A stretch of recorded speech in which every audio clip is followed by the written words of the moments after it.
Padre, en esa actitud de oración, inclina tu rostro y dile: Señor, tú eres santo. No hay nadie como tú, Señor. Te glorificamos, te honramos. Señor, queremos decirte que te amamos, que sin ti nada somos, Señor, que tú eres el centro de nuestro ser, Padre. Entrónate en nuestro corazón, Señor, cada día, Padre, que nosotros podamos menguar para que tú crezcas, Señor, Padre. Hemos venido a adorarte, hemos venido a exaltarte, hemos venido a glorificar tu nombre, a decirte que no hay nadie como tú, Señor, que tú eres lo mejor en nuestra vida, Padre Santo. Como el salmista decía, tú nos hiciste y no nosotros a nosotros mismos. Somos tu pueblo, somos ese pueblo lavado con la sangre preciosa, Señor. Te adoramos, tu pueblo en esta mañana te adora, Señor. Tu pueblo te exalta, tu pueblo declara tus maravillas, proclama tu grandeza, Señor, porque no hay nadie como tú, Señor. Recibe toda adoración, recibe, Padre Santo, toda exaltación en esta hermosa mañana, Padre, de tu pueblo, Señor. Que cada canto, Señor, que cada alabanza, Señor, suba al trono de tu gracia, Padre, y que tu nombre sea exaltado y glorificado a través de nuestros labios, Señor, porque tú mereces toda la gloria y toda la honra por los siglos de los siglos. Y su pueblo dice: amén. Dale fuertes aplausos, Señor, y continuamos alabando. Buenas noches en nuestra vida, Señor.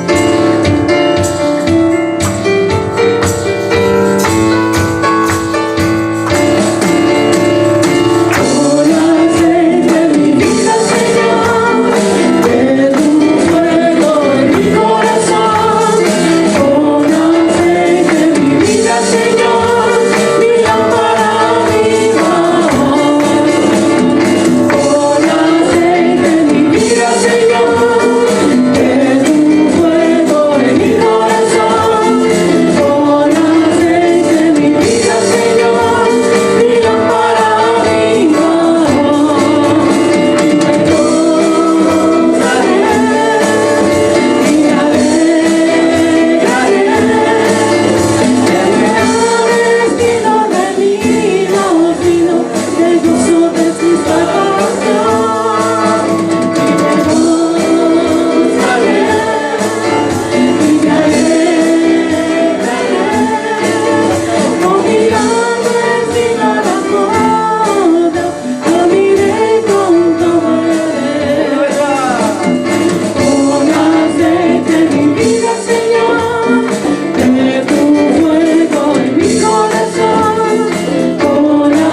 Pueda contar.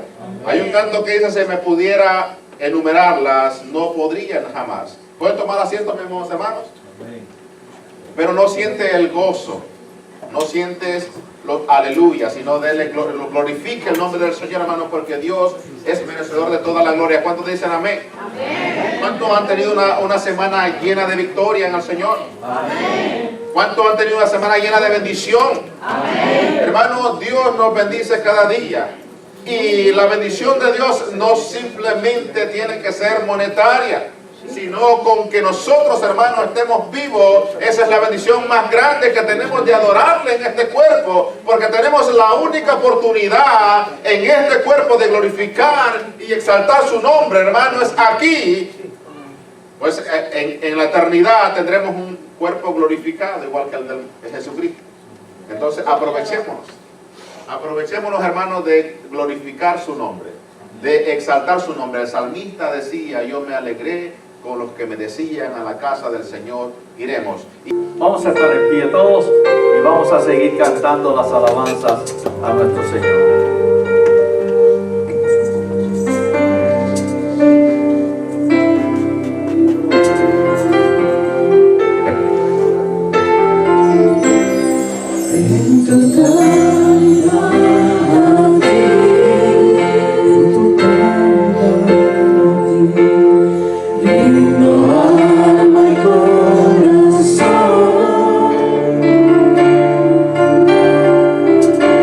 No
mano podrá alabar el nombre de nuestro Señor. Y de esa misma manera, mientras pasan los niños y jóvenes, los demás pueden tomar asiento y vamos a compartir el mensaje de la palabra del Señor para el día de hoy. Vamos a seguir la continuación de la serie de mensajes que hemos estado compartiendo durante ya un par de meses, y es el mensaje de a las 7 iglesias en el Apocalipsis, los capítulos 2 y 3. Ese mensaje en el cual el Señor Jesucristo le revela al apóstol Juan para que ellos a la vez pudieran escuchar que el Señor tenía que decirle a cada una de estas iglesias. Y es interesante que cada iglesia tenía un mensaje en particular, y cada iglesia es una representación de lo que son las diferentes y distintas iglesias que hemos estado teniendo a través de la historia después de Jesucristo. Y cuando leemos y el mensaje que el Señor le dice a cada una de ellas, podemos entonces evaluarnos nosotros mismos como iglesia primeramente, como congregación, y también evaluarnos como personas individualmente. ¿Qué le agrada al Señor y qué no le agrada al Señor? ¿Qué el Señor me dice que yo debo de continuar haciendo? Pero que también el Señor me dice que yo debo de comenzar a cambiar aquellas cosas que tal vez no están en conformidad con lo que es su voluntad y son sus designios. Así que por eso es importante conocer estos mensajes de las 7 iglesias y poder así determinar cómo debe ser la iglesia que quiere Jesucristo. Él es el que la fundó, Él es el que está a la cabeza y Él es el que la dirige por medio del Espíritu Santo. Y es la parte entonces donde nosotros tenemos que comprender, entender esos mensajes de lo que fue en su tiempo estas iglesias, que fueron iglesias reales, que existieron en ese tiempo y que han venido a ser el ejemplo para nosotros hoy día. ¿Qué era la situación de ellos en ese tiempo y qué nosotros podemos aplicar y entender para el día de hoy? Por eso es que es importante poder estudiar y poder conocer el mensaje que Cristo mismo, el mismo Señor Jesucristo, le dijo a cada una de ellas. Y a veces yo me pongo, cuando estoy estudiando estos mensajes de las 7 iglesias y a cada una, y a veces yo me pongo a pensar, si nosotros hubiéramos sido esta congregación parte de esas iglesias de ese tiempo, hubiéramos sido una de ellas, y ahí nos llegaba un mensaje, nos llegaba una carta diciéndole, mire, un mensajero del Señor diciéndole, miren, aquí está una carta que el Señor le está mandando a esta iglesia en particular, y se la manda al líder principal de la iglesia. Y sabemos quién es el líder principal de la iglesia: el dueño Jesucristo, amén. Pero Él establece y Él pone ministerio, pone a uno en un lugar, a otro en otro lugar, para dirigir su obra y hacer diferentes labores, ministerios cada uno. Pero esas cartas van dirigidas al líder principal de la iglesia, al responsable de esa iglesia. ¿Y quién es ese responsable? Soy yo. Y qué difícil cuando, ¿verdad? Yo me pongo, por eso me pongo en ese lugar, que por ahí entraron un mensajero, con un mensaje y dijera, ¿quién es el pastor de esta iglesia? Como a veces llegan personas y dicen, ¿quién es el pastor? Y yo me escondo por si trae una pistola. No. Y uno entonces ve la responsabilidad que uno tiene, porque a ese es el que busca inmediatamente la gente, al líder, al que está al frente de los demás. Y yo me imagino si un mensajero hubiera entrado y fuéramos parte de esas 7 iglesias y dijera, aquí está lo que el Señor les tiene para ustedes. Y esto es la palabra del Señor que Él les manda ese mensaje. Imaginémonos cómo uno se pone y abrir ese rollo, ese pergamino y leer: yo estoy en conformidad con esto, pero tengo contra ti esto otro.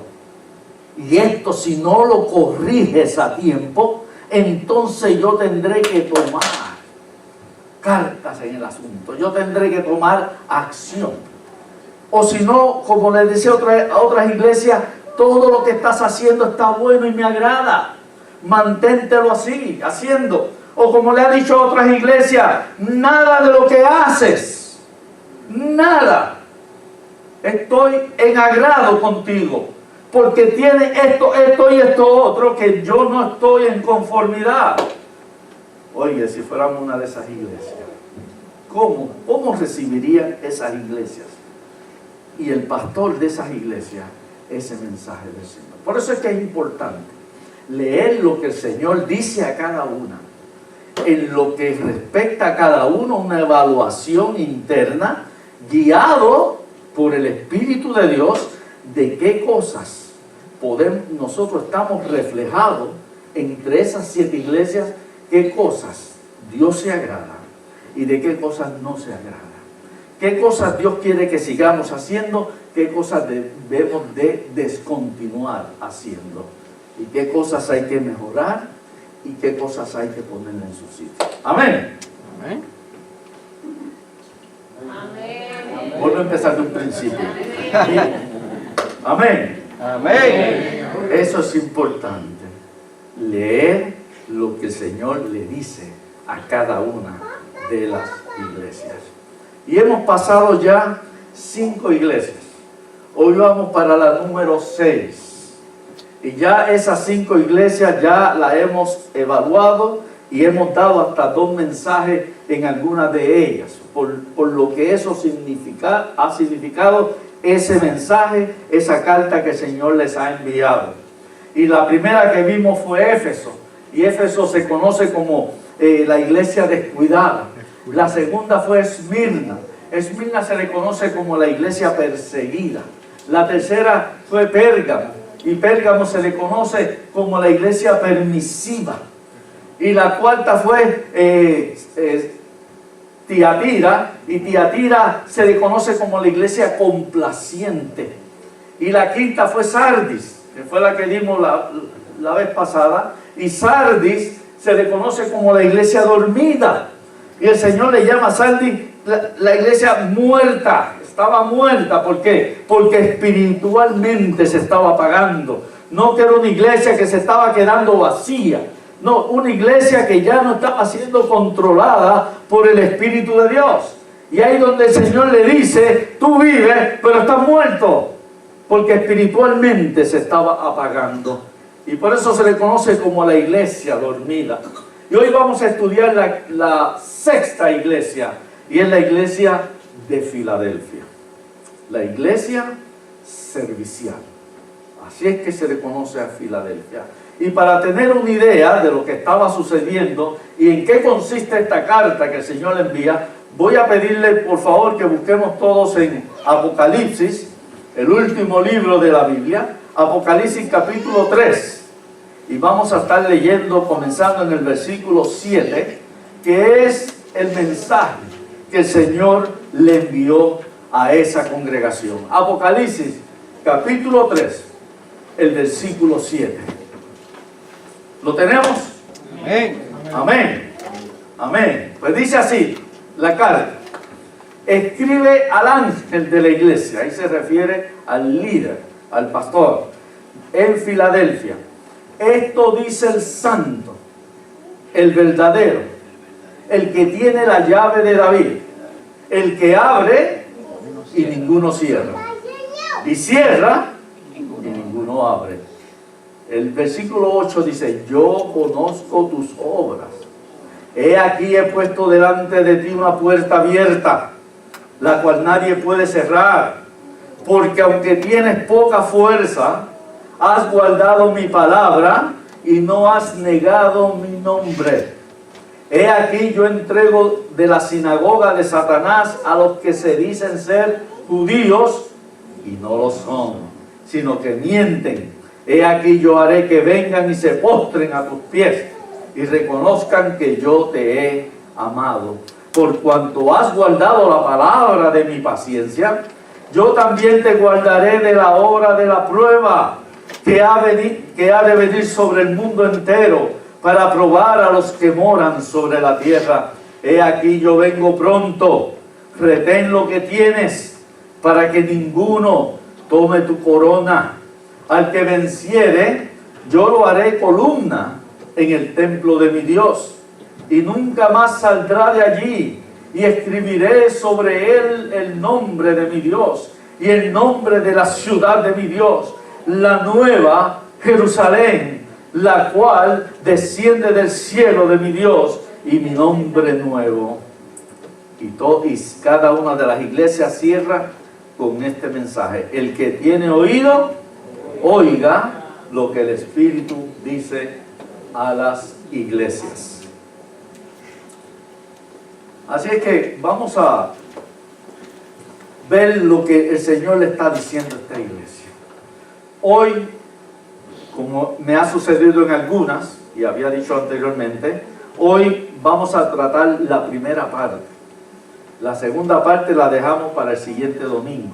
Y es lo que el Señor le está diciendo a esta iglesia. Se le conoce como la iglesia servicial. Y un dato curioso es que la palabra Filadelfia viene de filial, de fileo. Y lo que significa es el amor fraternal, el amor de compañerismo, el amor de hermandad. Y es la iglesia, en la cual prácticamente la gente la ve como la iglesia perfecta, la iglesia que no tuvo errores ni señalamientos, y la iglesia ejemplar. Ahora, dentro de las 7 iglesias, y cuando tocamos la iglesia de Esmirna, yo le había dicho que la iglesia de Esmirna, el Señor no les señaló nada en contra de ellos. El Señor les reconoció la labor que ellos estaban haciendo, y no tuvo nada que ser señalada, sino que el Señor la elogió y le motivó a que continuara haciendo lo que estaba haciendo, y que Él estaba cuidando y velando por la iglesia. A esta iglesia de Filadelfia pasó exactamente lo mismo. Son las únicas 2 iglesias entre las 7 en lo cual el Señor elogia lo que se hace, motiva a continuar haciendo, le da una grande promesa para ellos, y no le señala nada que fuera en contra de ellos, ni que algo que el Señor no estuviera de acuerdo. Así que estas 2 iglesias, tanto la de Esmirna como la iglesia de Filadelfia, son las 2 iglesias ejemplares. Una estaba en un tipo de situación y la otra estaba en otro tipo de situación. Pero cuando leemos tanto Esmirna como leemos Filadelfia, vemos que hay mucha similitud entre las 2. Y el Señor señala las mismas cosas en las cuales ellos estaban haciendo.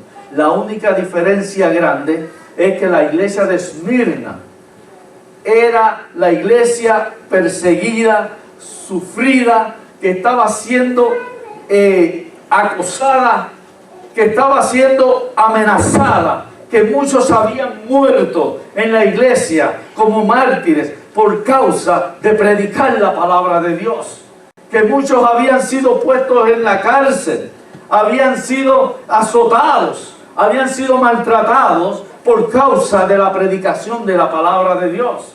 Y por eso el Señor le alienta, y aunque el Señor le dice van a venir sobre ti muchas más pruebas, pero tú mantente fiel a lo que has creído, no importa cuánto te persigan o cuántas amenazas puedas tener, mantente fiel. Por eso dentro de la iglesia de Esmirna, casi para el final de esa carta, el Señor le dice, sé fiel hasta la muerte.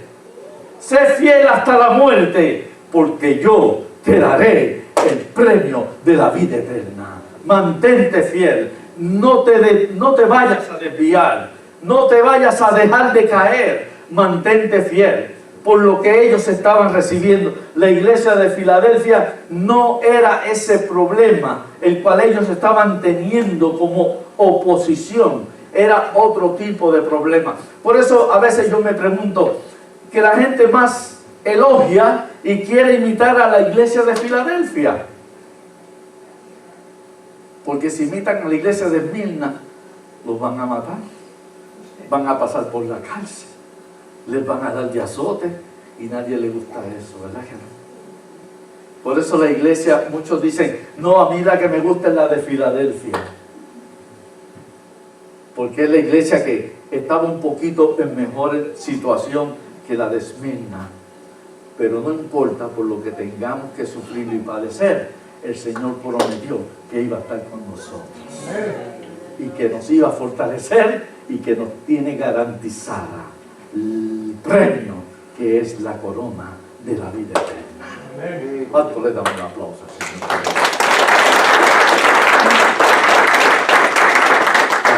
Dentro de cada carta el Señor se identifica. El Señor se identifica con lo que es la situación de la iglesia o con lo que es la necesidad de la iglesia. Y Él usa una descripción de Él mismo, de lo que son sus diferentes atributos o naturaleza divina para relacionarse con esa iglesia. Y en cada una, cuando miramos cada mensaje de cada iglesia, Él se identifica y se da una descripción de sí mismo. Porque cuando entonces vemos la carta, Él sabe lo que la iglesia necesita o por lo que la iglesia está atravesando o lo que la iglesia está haciendo, que no es agradable a Él. Y vemos que en esta iglesia de Filadelfia, Él dice, he aquí el santo. Él mismo, Él se está presentando como el santo. Ahora, cuando dice el santo, no se refiere a ese héroe mexicano de los años 60 que usaba una máscara y era luchador. ¿Cuántos se acuerdan de ese? De los 60. A mí, mi papá me lo contó, porque todavía yo no había nacido. Y mi papá me contó quién era el santo y las películas esas que daban. Pero ¿a qué se refiere cuando dice el santo? No solamente dice el santo, dice también, he aquí el santo y verdadero. Cuando el Señor y la Escritura habla de santo, que es lo mismo que santidad, se refiere a pureza. Se refiere a algo limpio, algo que no está manchado, algo que no ha sido empañado, sino que tiene todo lo que es la pureza y tiene todo lo que es limpio. Y cuando el Señor habla de santo, en primera de Pedro, la primera epístola de Pedro, el mismo capítulo 1 dice, porque ustedes deben ser santos como yo soy santo. El Señor hablando, ahí en la palabra, sed santos como yo soy santo.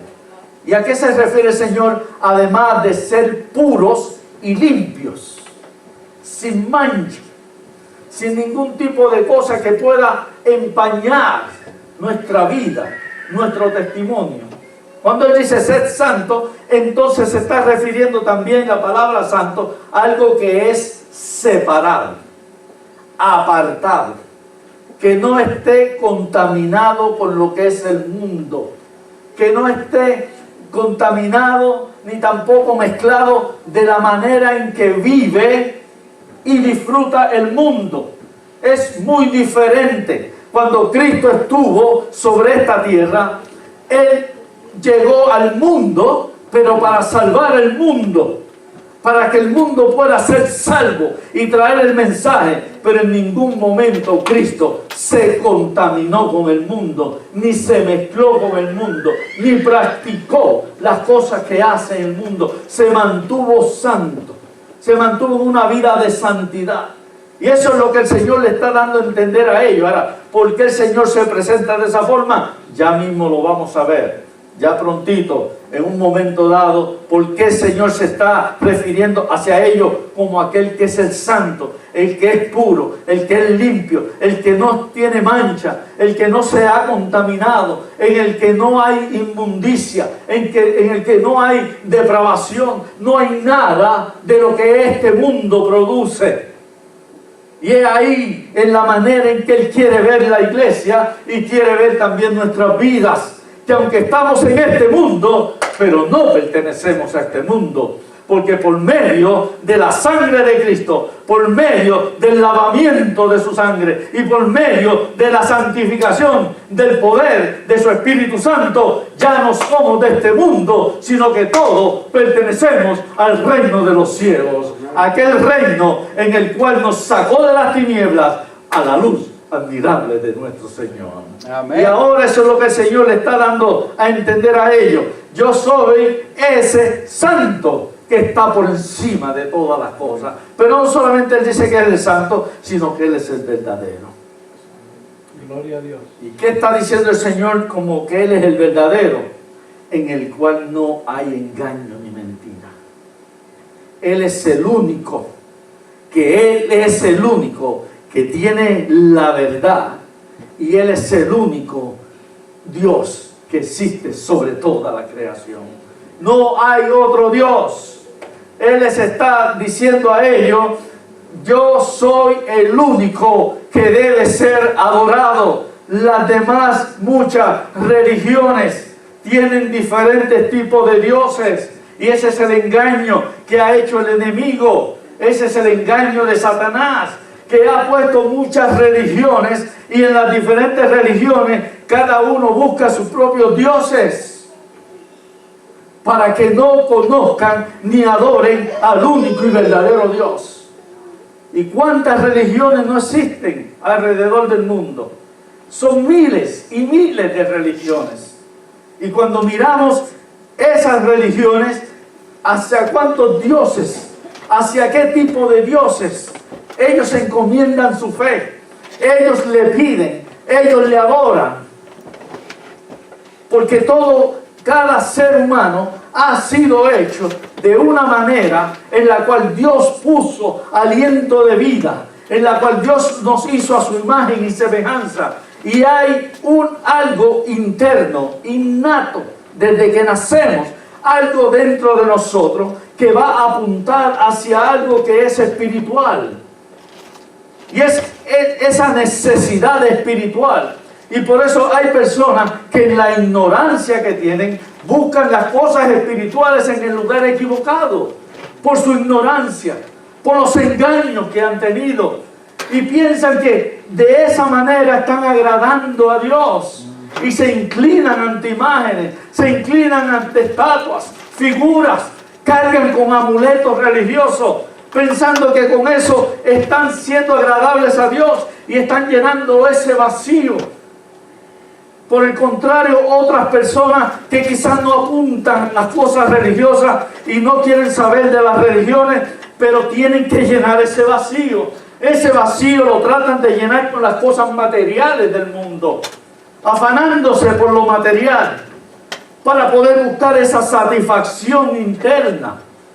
Y otros acuden a los vicios, la mala vida de este mundo, tratando de llenar. Pero no se dan cuenta que aunque se traten de llenar de religiones, de materialismo o de los vicios de este mundo, no van a tener satisfacción ni gozo en su vida, porque el único que puede llenar ese vacío espiritual se llama Jesucristo. El único que nos puede dar ese gozo, esa alegría y esa satisfacción de vida plena en el Señor, solamente lo puede hacer Jesucristo, y no lo puede hacer nadie más en este mundo. Dale la gloria al Señor por él. Aleluya.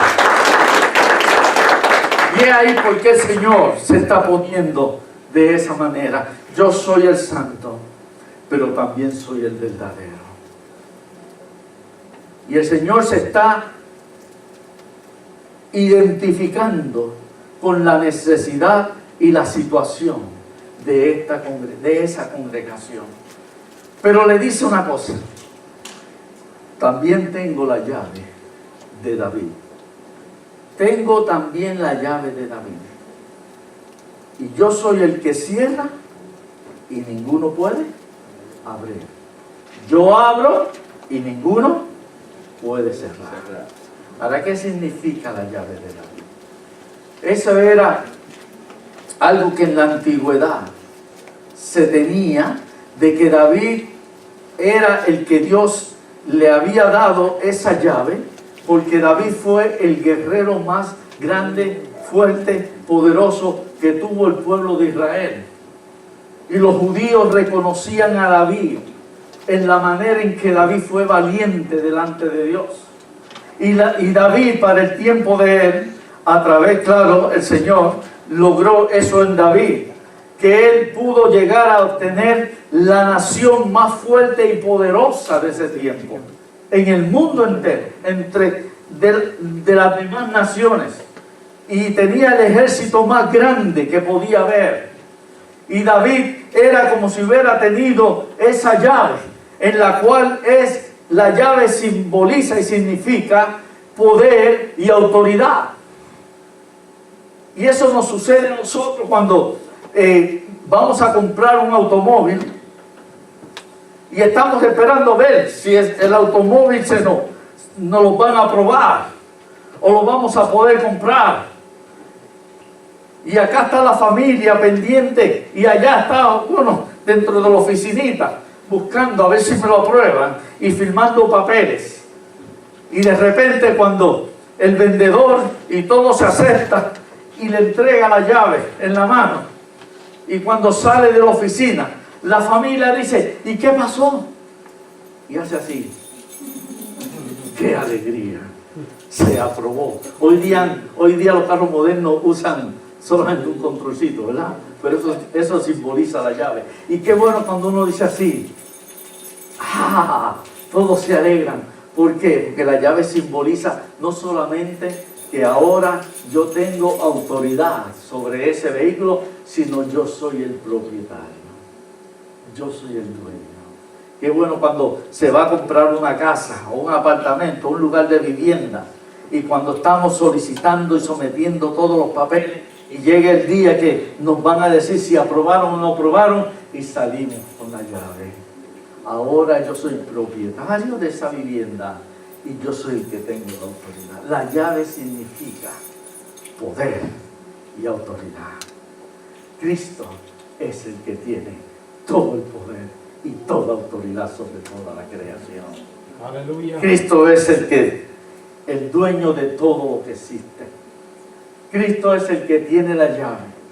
Por eso cuando Él cierra, nadie puede abrir. Nadie, porque Él es el todopoderoso y todo soberano. Y cuando Él cierra, nadie puede abrir. Cuando Él abre, nadie puede cerrar. Porque todo poder, todo dominio, toda potestad le ha sido dada a Él, sobre el cielo, sobre la tierra y aún debajo de la tierra. Cristo es el que tiene todo el poder. Dale la gloria al Señor. Aleluya. Digamos cómo el Señor se identifica con esta iglesia. Ahora, miren cómo Él le dice, e igual que le dice a todas las demás iglesias, después que Él se identifica. Y Él se describe a sí mismo en cuanto a lo que es la iglesia o la necesidad que tiene la iglesia. Dice: yo conozco tus obras. Yo sé lo que está pasando.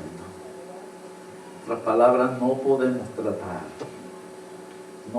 tratar de escondernos del Señor, ni tampoco de disimular ante Él, de pretender. Dios conoce todo lo que está pasando. Él conoce todo lo que hacemos. Él conoce todo lo que pensamos. Él conoce todo lo que hablamos. Y Él conoce ¿qué? Todo lo que oímos. Todo lo que pasa en nuestra vida, Dios lo conoce. Él sabe todo lo que sucede. Él sabe lo que sucede y lo que pasa dentro de la iglesia. Es su iglesia. Él conoce todo lo que pasa dentro de la creación. Es su creación. Y Él es Dios.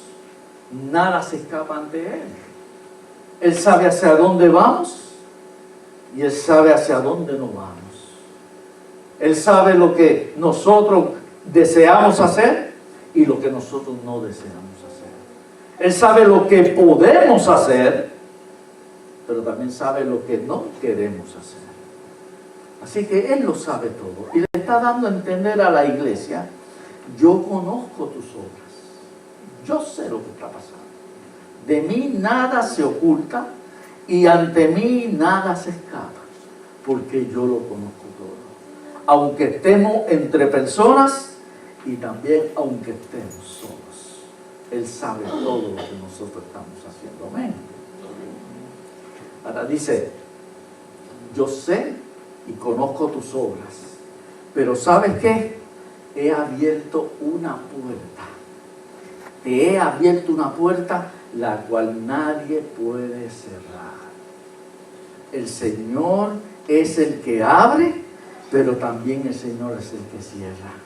Y a esta iglesia, que el Señor no le encontró nada desagradable como a otras, el Señor le está dando a entender que lo que has estado haciendo me ha estado agradando, y por eso yo te he abierto ahora una puerta. Y esa puerta que yo he abierto para ti, nadie la va a poder cerrar. Nadie. Y cuando Él dice: ahora yo te he cerrado una puerta, nadie la va a poder abrir. ¿Saben cuál es el problema? El problema es cuando nosotros queremos que el Señor abra una puerta la cual Él no quiere abrir, o que el Señor cierre una puerta la cual Él no quiere cerrar. Él es el que tiene el poder para abrir y cerrar, pero Él deja que nosotros trabajemos también a nuestra propia discreción, y eso es lo que se conoce como el libre albedrío. Dios no quiere obligar a nadie a hacer algo que no quiere, o no puede obligar a nadie a no hacer algo que la persona quiere hacer. Dios nos da los detalles, nos da las advertencias, nos dice que dependamos de su poder, dependamos de su autoridad, dependamos de su voluntad, pero nosotros somos los que estamos dentro de la esfera si hacemos lo que queremos hacer o dejamos que Dios haga lo que Dios quiere hacer. Y el peligro es cuando Dios no quiere abrir una puerta, porque Él sabe lo que hay detrás de esa puerta. Nosotros no sabemos lo que hay detrás de la puerta, pero Dios sí sabe lo que hay detrás de una puerta. Y cuando Él no quiere abrir una puerta, el peligro es que nosotros empezamos a golpear la puerta y golpear la puerta, y buscamos diferentes llaves para tratar de abrir la puerta, o buscamos alguna herramienta para empujar la puerta, y a veces Dios permite que se abra la puerta, pero nosotros vamos a sufrir las consecuencias, porque Dios no quería abrirnos esa puerta, porque Él sabe lo que había detrás de la puerta. No podemos forzar una puerta que Dios no quiere abrir, porque nosotros entonces vamos a pagar las consecuencias. Y hay puertas que Dios quiere abrirnos, pero nosotros no queremos pasar por ellas. Hay puertas que Dios nos abre, pero tenemos miedo y temor a pasar por ellas, pensando que quizás a lo mejor me pueda pasar, que quizás a lo mejor me pueda acontecer, porque si yo hago esto que me dice la palabra, y si yo cumplo con lo que el Señor dice aquí, entonces empezamos a sumar y restar y calcular y decir: es que no puedo, pero Dios te está abriendo esa puerta. Él dice que tenga fe y confianza en Él. que pases por esa puerta, porque Él dice, he aquí, yo voy a estar contigo.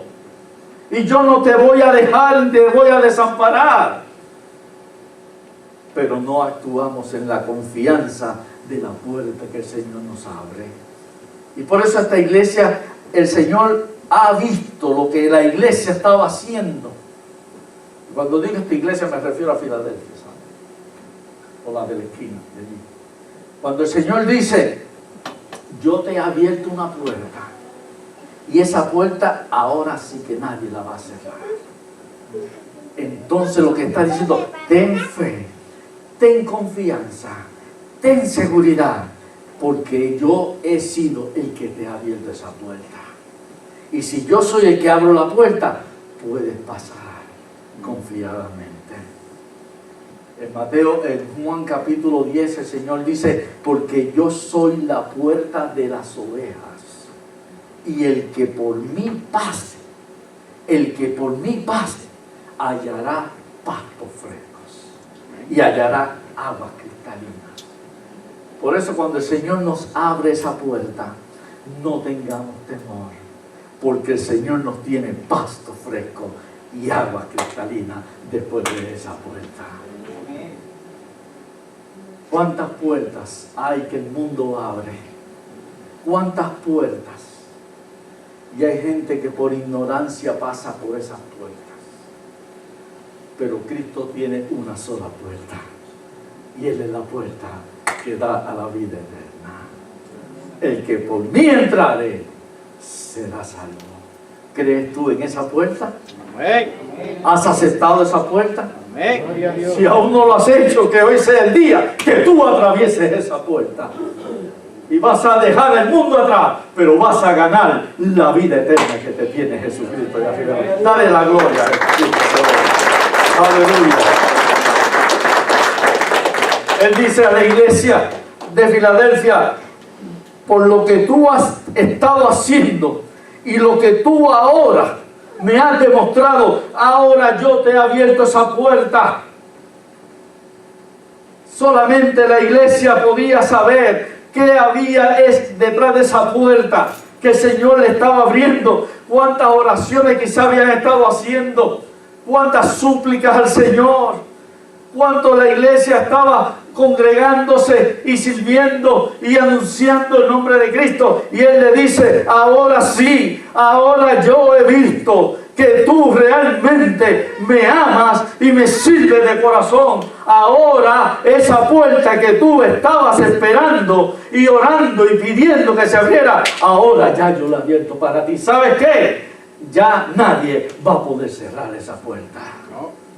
Porque esa puerta se abre mediante el poder de Jesucristo. Nadie puede abrir la puerta que Él tiene preparada para cada uno, y sobre todo para la iglesia. Dios sabía la necesidad de ellos. El Señor sabía la necesidad de ellos. Cada iglesia, cada congregación, cada uno de nosotros individualmente, cuántas peticiones no tenemos delante del Señor, cuántas cosas que gemimos y solicitamos y clamamos, y Señor, ¿cuándo se va a abrir esa puerta?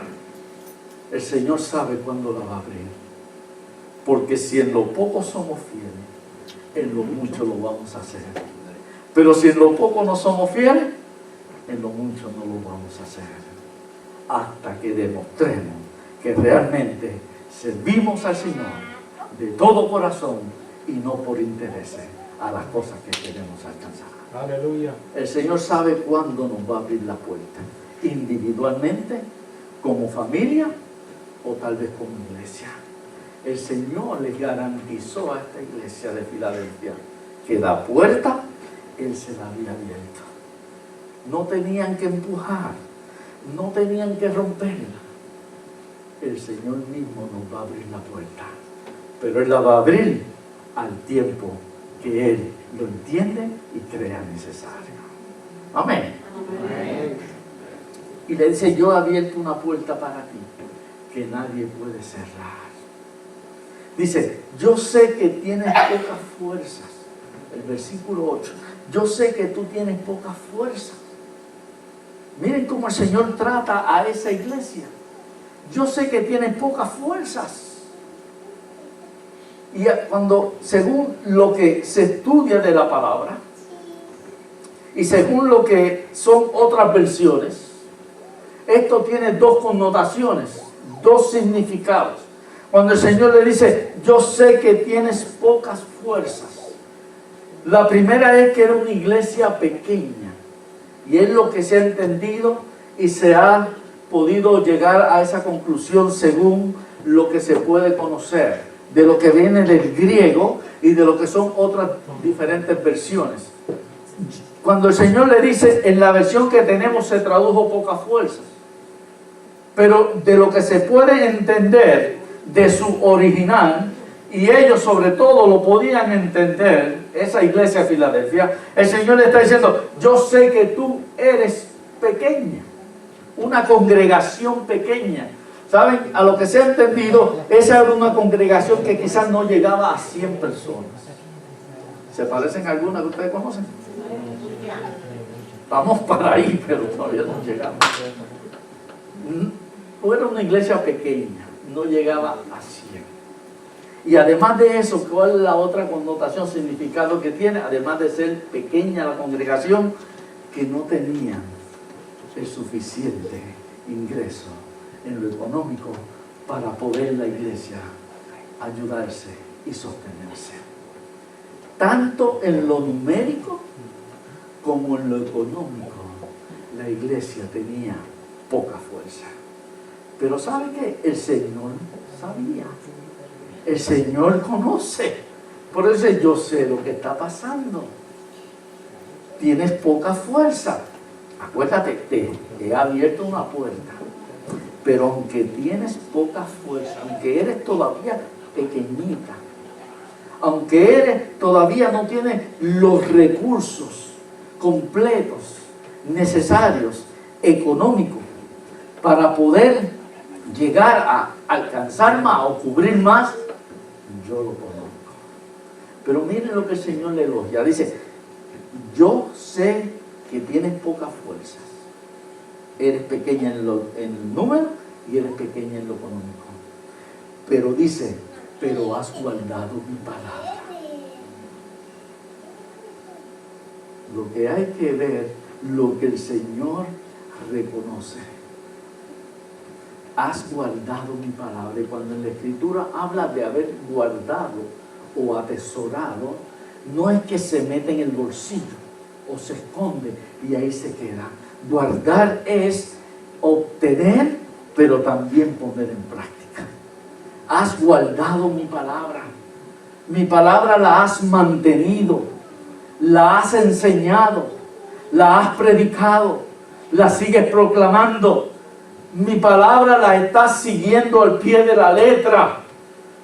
Has seguido lo que yo te digo en mi palabra que hagas. Tú lo has mantenido, lo has ido guardando, atesorando, lo has llevado a cabo en esa práctica, en esa enseñanza. Y lo más importante de las cosas importantes que puede hacer una iglesia es dejarse llevar por lo que dice la palabra de Dios. Como dice Pedro en Primera de Pedro, el capítulo 2 dice, deseemos cada día de la palabra de Dios, la leche espiritual, el pan espiritual. Pero la palabra que dice la leche espiritual no adulterada, que no ha sido mezclada, que no se trae una parte sí y una parte no, que se esconden ciertas cosas, sino predicar, enseñar y vivir la palabra tal y como el Señor nos la ha dado a todos. Es la palabra de verdad, es la verdadera palabra de Dios. Dice, has guardado mi palabra y no has negado la fe. No solamente has guardado la palabra, sino que también no has negado la fe. Y eso es muy importante. No echar a un lado a esa fe, esa seguridad, pero sobre todo esa fidelidad al Señor. Hay quienes, para poder crecer, el Señor le está diciendo, yo sé que eres pequeñito y que tienes pocos ingresos económicos, pero te has mantenido fiel a mi palabra y te has mantenido fiel a mí. No has negado tu fe en mí. Por eso el Señor se identifica con esta iglesia como el santo y verdadero, como aquellos en los cuales estaban separados del mundo, no mezclando la iglesia con el mundo y tampoco buscando otros medios mediante lo que el único y verdadero Dios puede hacer. Y es la parte donde se puede dar a entender que no buscaron otras vías por lo cual iban a hacer crecer la iglesia.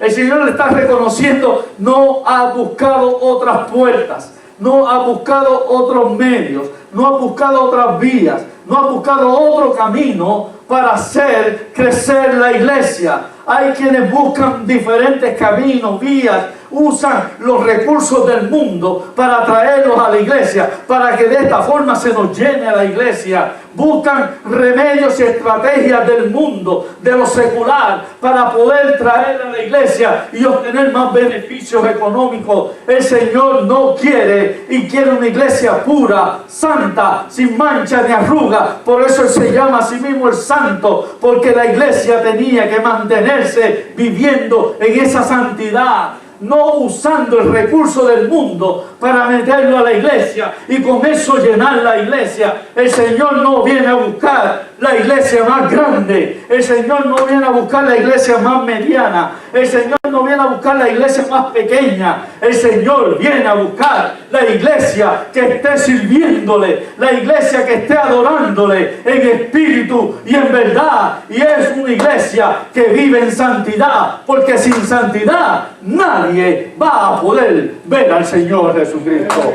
Gloria sea al Señor.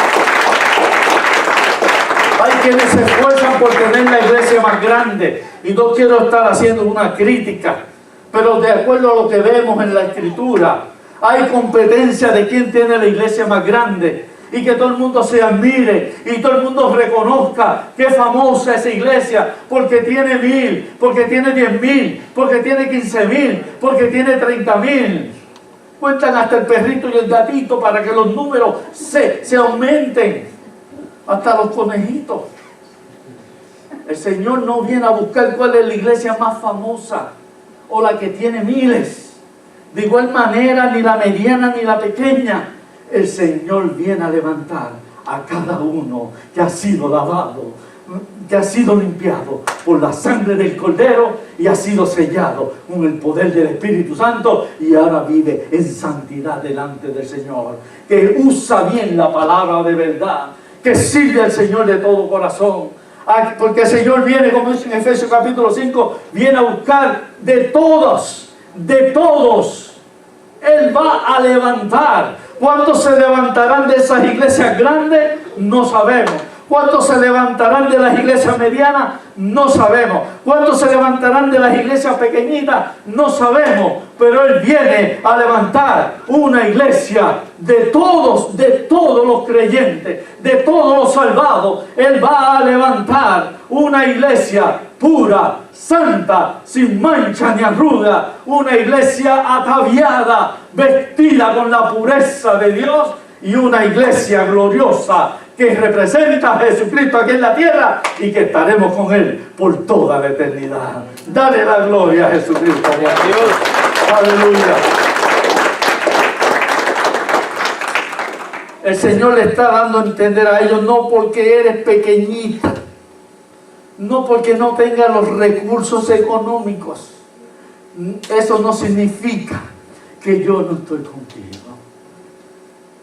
Porque muchas veces nos dejamos impresionar por los grandes templos y por las grandes muchedumbres, masas. Pero el Señor sabe quién le adora en espíritu y en verdad. Amén. Él no viene a buscar lo mucho, Él viene a buscar a aquellos que se doblegan delante de Él. No podemos usar la estrategia del mundo para atraer el mundo, porque los estamos dejando igual. Tenemos que usar el poder de la palabra de Dios y el poder del Espíritu Santo para poderse sacar del reino de las tinieblas y que vengan al reino de la luz admirable de Jesucristo. Porque si usamos el mundo para atraer el mundo, qué bonito llenamos la iglesia. ¿Cómo va a moverse el dinero aquí adentro? Pero ni se mueve la palabra, ni se mueve el Espíritu Santo de Dios. Porque Cristo quiere una iglesia santa y que se predique la verdad de su palabra. Él viene a buscar ese tipo de iglesia. De entre todo, Él va a levantar esa iglesia. Así que le está dando a entender a ellos, no te sientas mal, porque no tengas fuerzas, porque seas pequeñito. Todos quisieran que la iglesia creciera, amén. Y más sobre todo, poder alcanzar a aquellos que necesitan salvación, que necesitan de Dios. Poder ser más redimidos. Y tenemos que trabajar por eso, para que otros sean alcanzados. Pero para poder alcanzar, no comprometer los principios de Dios, la santidad de Dios, la pureza de Dios, la verdad de la palabra de Dios, el poder del Espíritu Santo, que es el que nos da esa fuerza para poder anunciar su palabra y hablarle a otro del poder de Jesucristo. Pero todos quisiéramos tener una iglesia más grande. Y todos quisiéramos tener cuántos recursos económicos. Pero mientras hagamos las cosas como Dios le agrada, Él dice, yo te voy a abrir esa puerta. Porque has guardado mi palabra y no has negado mi fe. Y el Señor sabe y conoce cada una de las iglesias de Él. Y el Señor conoce cada una de nuestras vidas. Amén. Y voy terminando con esto. El versículo 9 dice, pero también conozco a los que tienes ahí,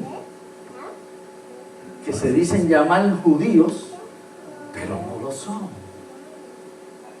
En otras palabras, si lo ponemos al día de hoy, tienes también ahí a los que se dicen ser creyentes, pero cuidado porque no lo son.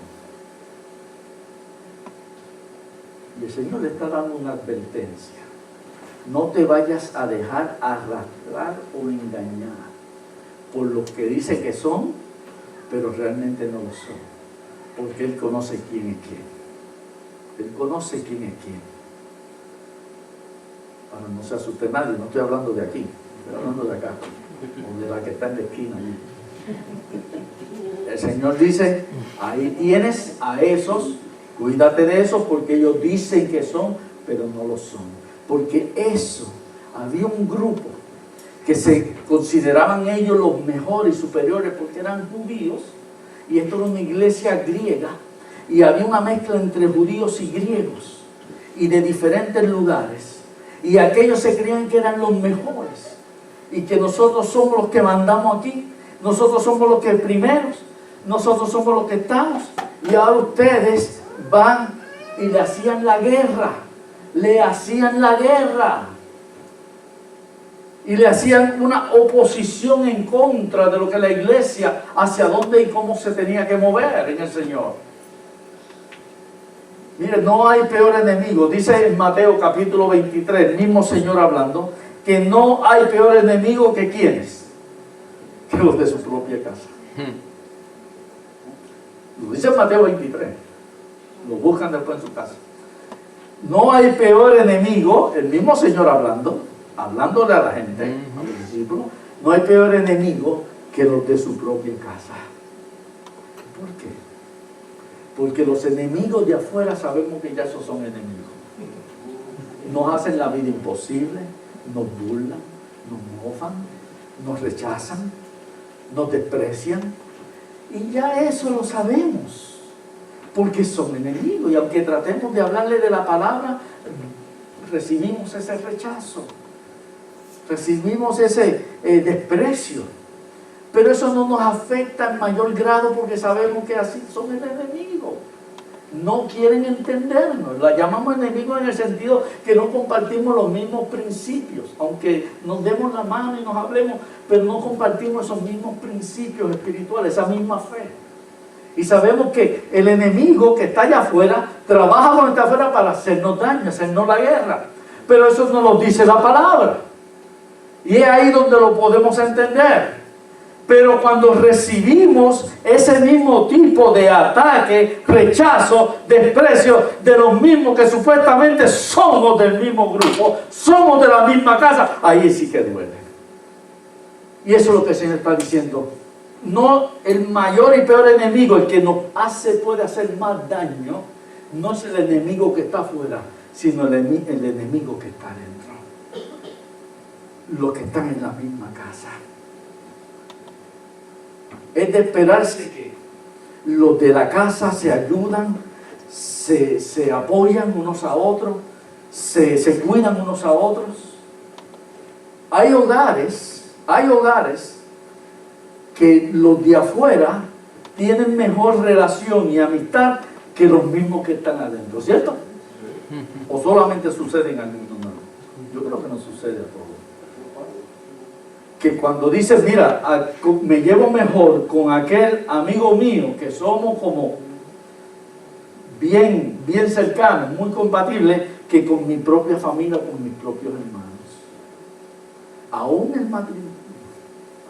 Hay quienes se llevan mejor con el de afuera que con lo que se supone que se lleven, con una verdadera compañerismo, amistad y una bien firme relación entre unos y otros. No hay peor enemigo que aquel que está en la misma casa. ¿Saben que el Señor Jesucristo sufrió eso? Él sabía que iba a tener el rechazo de los fariseos y los otros líderes religiosos del pueblo. Él sabía que muchos estaban detrás de él por otros intereses. Y después cuando él le dijo a que él había venido, le dieron la espalda y se fueron. Él sufrió todo ese rechazo. Pero como él dice, eran parte de su ministerio. Pero él sufrió el rechazo y el desprecio de su propia familia. ¿Sabía eso? El Señor tuvo hermanos de carne y sangre, y tuvo hermanas.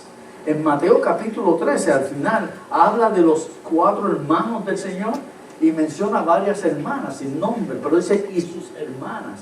Pero menciona los nombres de los 4 hermanos que él tuvo. Él era el mayor de todos. No se dejen llevar por otras religiones por ahí que dicen otra cosa absurda. Pero él tuvo una parte de una familia. Se crió como una familia, con un grupo de hermanos. Y saben que cuando él empezó su ministerio y empezó a declararse como el Mesías, el enviado de Dios, él empezó a declararse como el Hijo de Dios, los primeros que lo mofaron fueron sus hermanos. Hasta lo llamaron que estaba loco. ¿Por qué? Porque se criaron con él. Y no hay profeta ¿dónde? En su propia tierra. Y los hermanos tuvieron un rechazo hacia él cuando eran los de su propia casa. Pero como se criaron con él, jugaron con él, se tiraron piedras con él, se hacían trampitas, se empujaban unos a otros, ahora no podían aceptar que ese era el verdadero Mesías. ¿Saben cuándo lo vinieron a aceptar y entender? Y entonces cambió su vida cuando él muere y resucita. Él se le presenta a ellos también. Ahí entendieron y aceptaron lo que él realmente decía. Y entre eso está el libro de Santiago, que fue hermano de Jesucristo, y el libro de Judas, que fue otro de los hermanos de Cristo. Y después también ellos no solo escribieron del Evangelio y de su hermano Cristo, sino que también fueron líderes de la iglesia del Señor. Ahí fue que entendí. Pero cuánto uno sufre con los de la misma casa. Pues esta iglesia de Filadelfia estaba sufriendo porque los de la misma casa, de la congregación, había una oposición contra ellos. había una oposición que estaban haciendo el daño a la iglesia. Por eso el Señor le dice, no te preocupes, yo sé que esos están ahí. Yo sé que esos están ahí.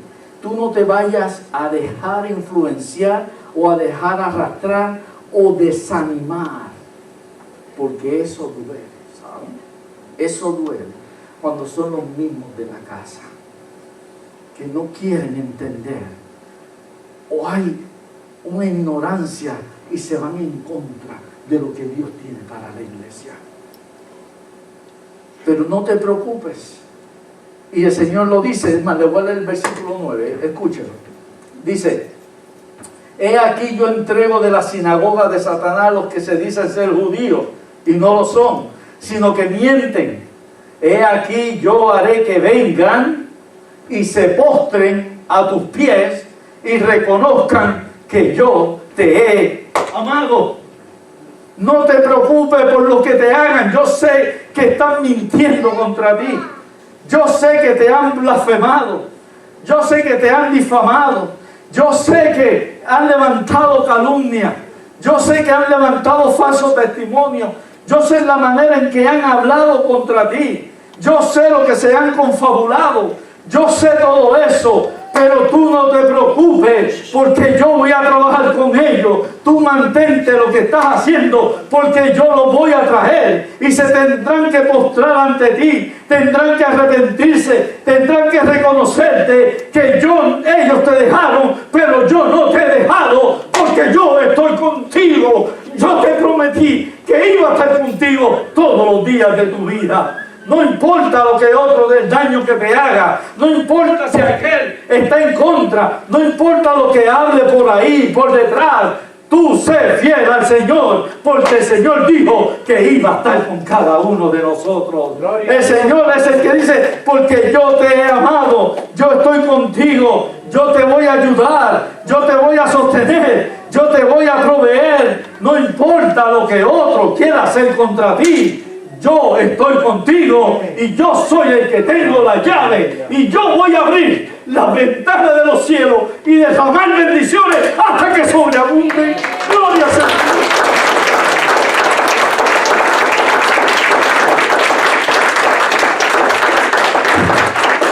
El Señor le está dando ese aliento a la iglesia.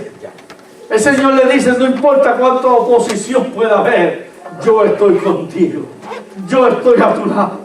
Yo te he amado, yo te estoy cuidando, aunque eres pequeño, aunque no tienes mucha fuerza, no tienes los recursos económicos, pero reconoce que mío es el oro y mía es la plata.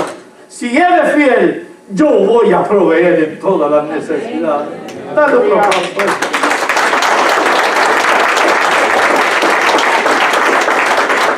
Es ahí cuando nos humillamos delante del Señor. Es ahí cuando esperamos en el Señor. Es ahí cuando no nos desviamos ni nos dejamos influenciar. Seguimos predicando la palabra tal y como es. Seguimos orando al Señor. Seguimos dejando el mover del Espíritu en nuestra vida. Seguimos en una fe que no se ha negado en ningún momento. No importa lo que venga contra nosotros, nosotros seguiremos sirviendo al Señor. Y es ahí cuando nos humillamos. El Señor dice en 1 de Pedro 5:6, humillaos, humillaos bajo la poderosa mano de Dios para que Él os exalte. Él nos va a hacer alumbrar. Él nos va a exaltar. No importa cuánta tierra se haya echado sobre nosotros. No importa cuánto lodo, cuánto fango, cuánto barro, cuánta amenaza. No importa el lodo que se nos haya tirado. El Señor dice, a su tiempo Él nos va a exaltar. Vamos a brillar, vamos a alumbrar con la gloria no nuestra, sino la gloria de Él sobre cada una de nuestras vidas. Él las exalte a su tiempo. Todo el Señor lo tiene determinado. Todos en el tiempo de Él. Por eso Él dice, el que se humilla será enaltecido, mas el que se enaltece, ese será humillado. que nos humillemos delante del Señor, que nos sometamos a su voluntad, que nos podamos someter a lo que Él quiere que hagamos, y Él nos va a exaltar a su debido tiempo. Por eso dice también la Escritura en Santiago, el capítulo 4, dice que Dios resiste a los soberbios, Dios no acepta a los soberbios, Dios no los soporta a aquellos que son altivos, a aquellos que son creídos, a aquellos que se creen los dueños. Dios resiste a los orgullosos, resiste a los soberbios, pero Él da gracia en abundancia a aquellos que se someten y se humillan solamente delante de Él. Dios va a hacer con ellos y nos va a resaltar a cada uno que nos sometemos delante del Señor. Y por eso dice, Él mismo dijo: he aquí, yo no te dejaré, yo no te desampararé. Como dice en Hebreos capítulo 13, yo no te voy a dejar ni te voy a desamparar. Yo estoy contigo, yo estoy cuidándote, yo te voy a dar lo que tú necesitas, y que tú puedas decir con toda confianza: el Señor es mi ayudador, el Señor es mi sostén, el Señor es mi proveedor, y yo no voy a temer lo que otros puedan hacer contra mí, porque el que está conmigo más grande y fuerte que el que está en el mundo. ¡Aleluya! Por eso dice el Salmo 27, aunque mi padre y mi madre a mí me dejaran, aunque esas son las cosas más grandes que podemos tener sobre esta tierra, un padre, una madre, pero si llegara el momento en que aún mi padre y mi madre me dejaran, me rechazaran, a mí yo no voy a temer, porque con todo y como soy, Dios me va a recoger. Con todo y como soy, Dios me va a recoger y me va a recibir. Y dice ahí mismo en el Salmo 27, aunque un ejército acampe contra mí, no temerá mi corazón. Aunque contra mí se levante guerra, yo estaré siempre confiado en Cristo, mi Señor y Salvador. Gloria a Dios. Termino con esto en Romanos 8:31. Dice: porque si Dios es con nosotros, ¿quién contra nosotros? Vamos a decirlo todos juntos. Si Dios es con nosotros, ¿quién contra nosotros? Una vez más. Si Dios es con nosotros, ¿quién contra nosotros? Ponte de pie y dale la alabanza fuerte al Señor. Vamos a estar de pie y darle ese aplauso fuerte al Señor. Dale esa alabanza fuerte al Señor. Porque Él está con nosotros y Él prometió estar con nosotros todos los días de tu vida. Si aún tú no has conocido al Señor, o se te faltan fuerzas, o estás apartado, o necesitas más afirmar tu fe y pedirle al Señor más poder en ti para resistir el ataque del enemigo, y decir: Señor, yo no te quiero fallar, yo quiero ser más fiel a ti, yo quiero que tú me des más seguridad para yo servirte y yo no negarte. O si quieres pasar por esa puerta que el Señor te tiene preparado, mientras cantamos este coro, el altar va a estar abierto. El altar va a estar abierto. Ven aquí al altar. Dice: el que se humilla será enaltecido, pero aquel que se resiste por el orgullo, ese será humillado. Venga el Señor Jesucristo, acércate. Dile: Señor, yo no tengo fuerza, pero cuento con tu poder. Yo no tengo recursos, pero cuento, Señor, que tú me vas a proveer. Vamos a cantar este coro y el altar está abierto a todos los que quieran.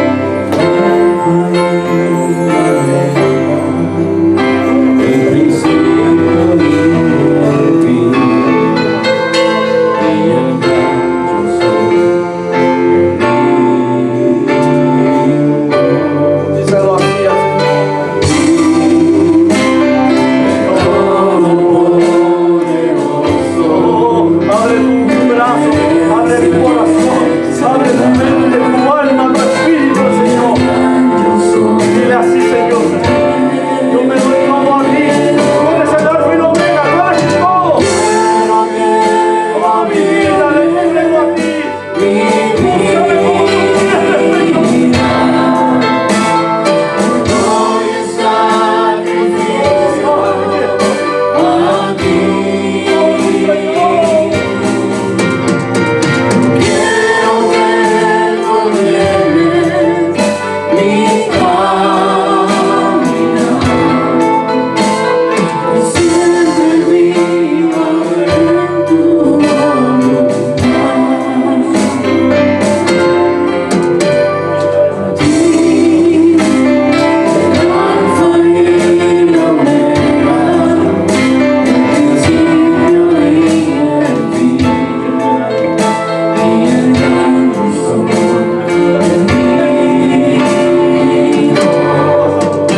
ponemos de pie unos instantes.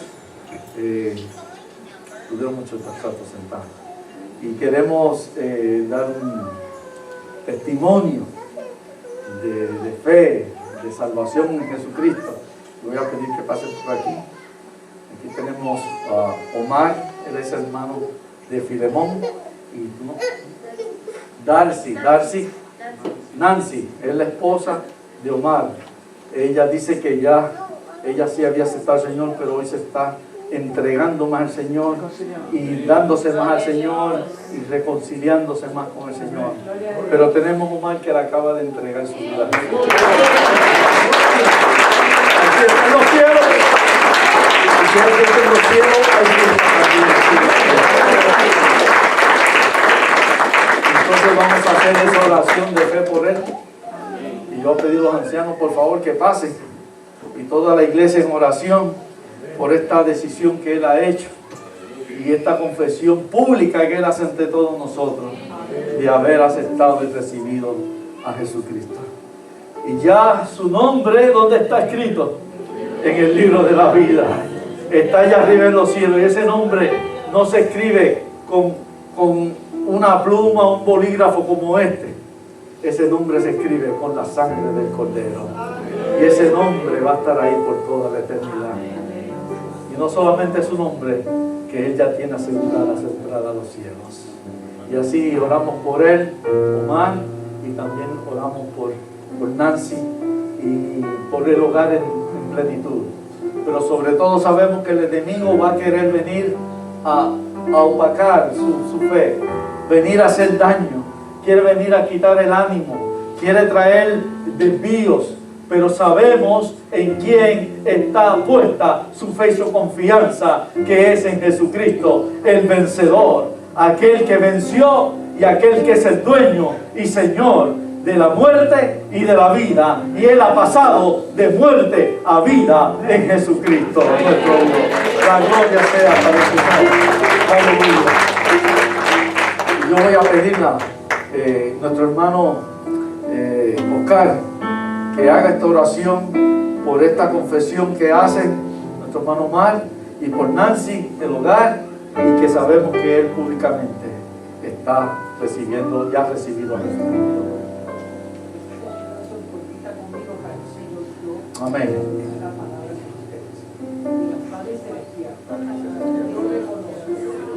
Amén.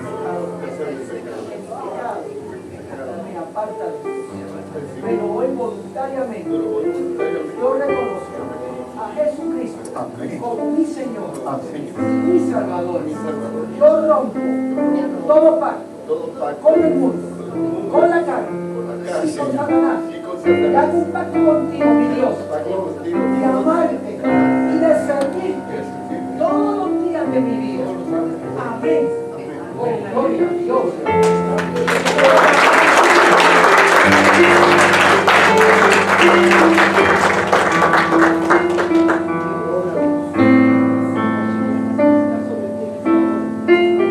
Padre, en el nombre de Jesús, damos gracias por esta pareja, damos gracias por esta vida, damos gracias por la palabra que ha sido sembrada, Padre mío, en su ser. Padre, en esta hora prohibimos al enemigo que robe esa semilla. Declaramos en el nombre de Jesús que esa semilla que ha sido implantada en sus dientes producirá y dará frutos, y frutos que permanezcan en este lugar. Padre, de ahora en adelante, tú los guiarás, tú los guardarás. Tú eres el Señor de sus vidas. Padre mío, dirígelos por senda de justicia y de paz cada día, Padre mío. Guarda su acostar y su levantar. Revelarte en el silencio de la noche. Empieza a revelarte de ellos como el Dios bueno, Dios Padre, Dios amoroso que eres a través de Jesucristo y de tu Santo Espíritu, Señor. Y Padre mío, y que cada día ellos puedan orar, Padre mío, estar en tu presencia, leer palabra, llorar cada día, Padre mío, seguir, Padre mío, morir cada día tus deseos para que Cristo viva y nazca y more en ellos, Padre. En el nombre de Cristo Jesús lo declaramos. Damos gracias y amén. Amén.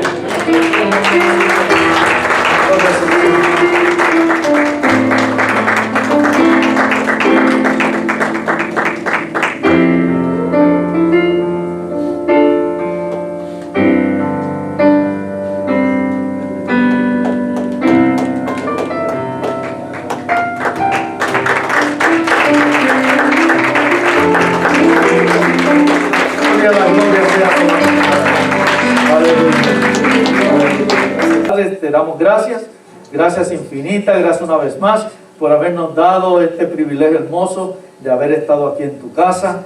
Gracias, Señor, porque nos has dado la salud, la fuerza, todo lo necesario para nosotros servirte y haber podido llegar a este lugar. Mira, Señor, aquellos que no pudieron venir, tú conoces sus razones, necesidades, situaciones, adversidades, también sus condiciones de salud. Te pedimos, Señor, que tú seas con cada uno según esa necesidad. Gracias por la visita que hemos tenido. Gracias, Padre. Bendice el resto del día, de lo que vamos a hacer, las actividades que tenemos pendientes para lo que este día, la semana, todo lo que representa nuestro compromiso, trabajo, pero que todo lo que hagamos sea para la gloria de Jesucristo. Y que nos prepares cada día para cuando tengamos que ir ante tu presencia o tú vengas a levantar a tu pueblo. Prepáranos, Señor. Confiamos en tu poder y confiamos, Señor, en tu provisión. Sigue ahora, Señor, bendiciendo la coinonía, el tiempo que vamos a compartir unos con otros, los alimentos que tú nos los provees, y que cuando salgamos de este lugar, pero no de tu presencia, que tú, Señor, nos lleve con tu paz, nos lleve con tu amor y nos lleve con tu santa bendición. Por la bendición del Padre, la bendición del Hijo y la bendición del Espíritu Santo. Y el pueblo de Dios dice: amén. Le damos el fuerte aplauso al Señor y vamos a construir esta casa de oro. Todos juntos celebremos hoy con nosotros la victoria en Jesucristo. Yo voy a decir.